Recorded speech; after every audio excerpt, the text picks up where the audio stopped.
Mummy, मैं कह रहा हूं ना, मैं सिया से ही शादी करूंगा, अन्यथा मैं जिंदगी भर कुंवारा रह जाऊंगा और यह मेरा अंतिम निर्णय है। अब इस विषय पर मैं आपसे आगे बहस नहीं करूंगा। तभी अभिनव की मम्मी रमा जी ने कहा, बेटा, तू समझता क्यों नहीं है?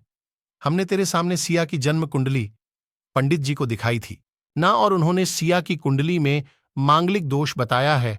अब तू बता, सब कुछ पता होते हुए हम तेरी शादी एक मांगलिक लड़की से कैसे कर दे? तू जानता नहीं कि मांगलिक दोष वाले की जीवन साथी की मौत जल्दी हो जाया करती है। इसलिए तुझे मैं समझा रही हूं, तू भूल जा सिया को।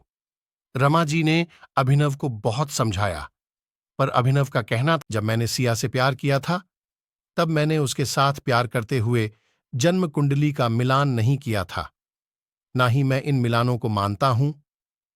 इसलिए अब बस मैं शादी करूंगा तो सिर्फ सिया से, और यह मेरा आखिरी फैसला है।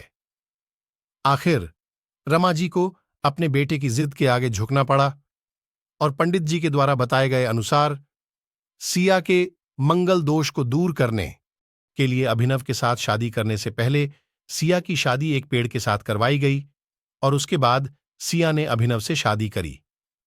सिया दुल्हन बनकर अभिनव के घर आई, पर रमा जी को सिया का मांगलिक होना अभी भी खटक रहा था, और रमा जी उसे दिल से नहीं अपना पा रही थी, और घर में कुछ भी परेशानी आती तो उसका दोष सिया को ही दिया जाता।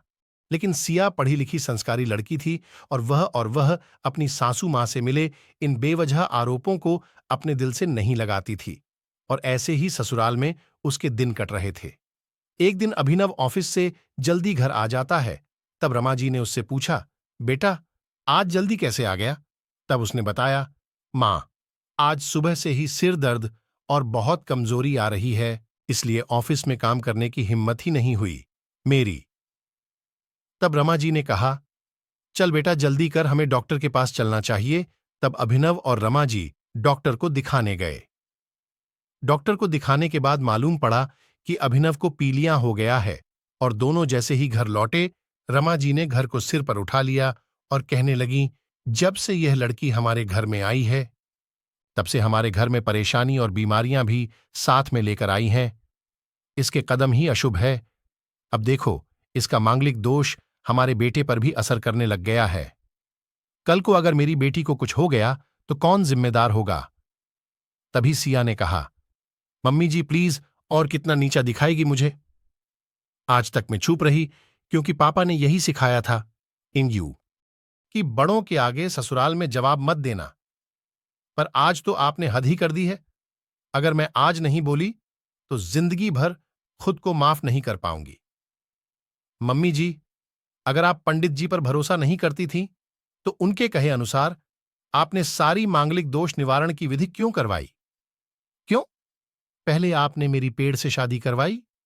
दोष मेरा मांगलिक होना नहीं है, बल्कि दोष तो मेरा आपकी बहू होना है, क्योंकि घर में जाने अनजाने में कुछ भी परेशानी आती है, उसको आप मुझसे जोड़ देती है, और जब कोई सास अपनी बहू से सिर्फ नफरत कर रही होती है, तब यह बहू दोष बेटे बहू को नहीं, पूरे परिवार को परेशानी में डाल देता है।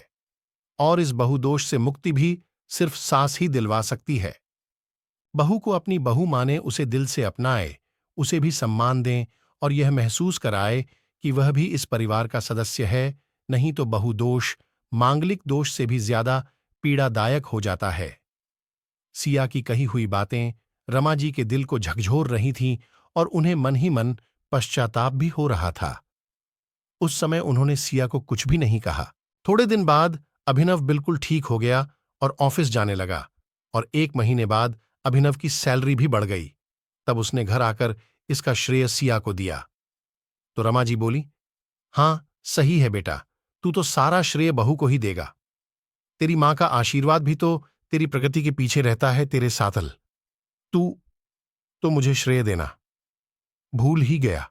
अय्या। तब अभिनव ने कहा, मां, इस बार सिया का मांगलिक दोष मुझ पर और न ही मेरी तरक्की पर नहीं लगा। और मां, जब हम बुरी परेशानियों का श्रेय सिया को देते हैं, तो अच्छे कामों का श्रेय भी तो सिया को ही देना चाहिए। तो इसलिए आज का सारा सिया को जाता है, अभिनव ने हंसते हुए कहा। तब सिया बोली, अभिनव, तो क्या तुम भी मुझे ऐसा समझते हो? मुझे इस झूठे दोषों से बाहर निकालने के लिए आज मैं यह कसम लेती हूं कि आज के बाद में सिया को किसी भी बात का दोष नहीं दूंगी। यह सुनकर सिया आज बहुत खुश थी, क्योंकि आज उसको उसकी सास ने मांगलिक दोष के साथ साथ बहु दोषों से भी मुक्ति दे दी थी। कैसी लगी कहानी दोस्तों? जरूर बताइएगा।